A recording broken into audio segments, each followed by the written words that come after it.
Quickly, this way! They're everywhere!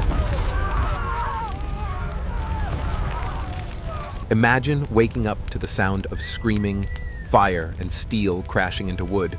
By nightfall, your home is ash, your family is gone, and your village no longer exists. This wasn't rare. This was normal life during medieval wars. Before we dive into this dark reality, take a second to like this video and subscribe to the channel, because the stories you're about to hear are real, brutal, and too important to forget. In medieval times, war was not fought only between armies on distant battlefields. It was fought directly in villages, farms, and homes. Entire communities were considered acceptable targets, and destruction was often intentional. When an army marched through enemy territory, villages stood little chance of survival. Soldiers were not paid regularly, so they were expected to live off the land. That meant stealing food, burning crops, slaughtering livestock, and terrorizing civilians. Villages were stripped bare, leaving nothing behind for the people who lived there. Medieval warfare followed a brutal logic. Starving the enemy was just as effective as defeating them in battle. Armies destroyed grain stores, poisoned wells, and burned fields to ensure that no one could return and rebuild easily. Wooden houses caught fire quickly, and once flames spread, entire villages could vanish within hours. People who tried to flee were often hunted down, while those who stayed faced execution, enslavement, or worse. There were no international laws of war, no protection for civilians, and no concept of human rights. Survival depended entirely on luck. Raiding villages was also a way to spread fear.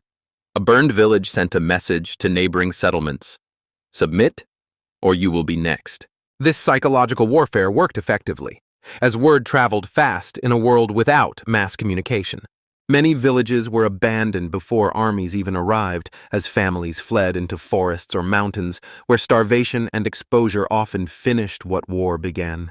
Children grew up homeless, widows begged for survival, and entire regions were left empty for decades.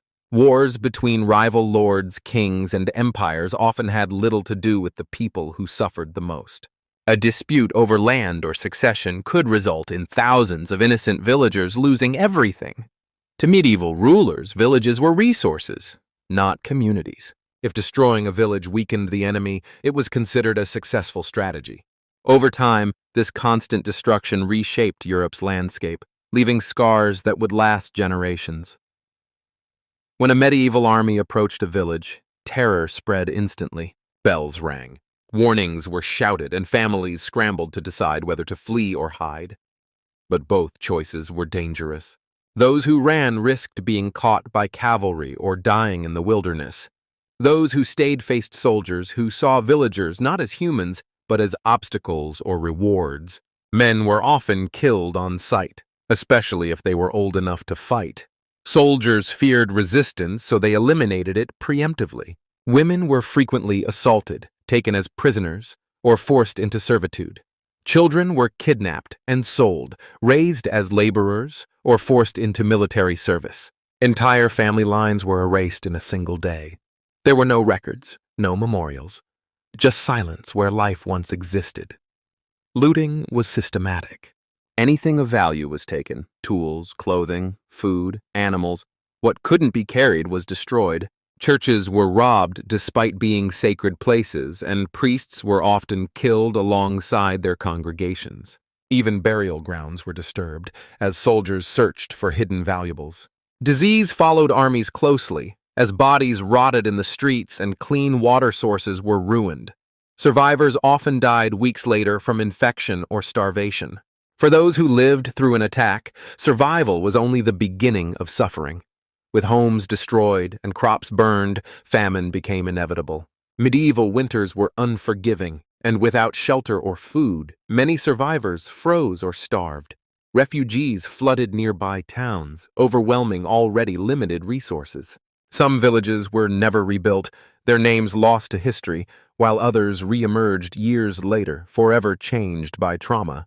Children who survived grew up surrounded by loss, shaping a generation that knew nothing but instability and fear. Trust disappeared. Communities became hardened, and violence became normalized. Medieval wars didn't just kill people, they broke the social fabric that held villages together. The extreme destruction of medieval villages wasn't accidental. It was built into the system of medieval warfare. Armies lacked supply chains, refrigeration, or reliable logistics.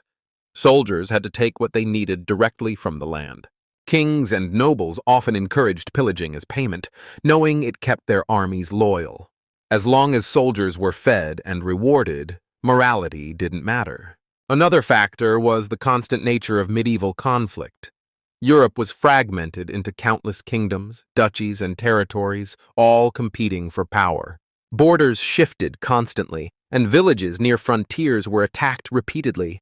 A village rebuilt one year could be destroyed again the next. There was no lasting peace, only temporary pauses between wars. Religion also played a role. Wars were often framed as holy missions, especially during crusades or religious conflicts.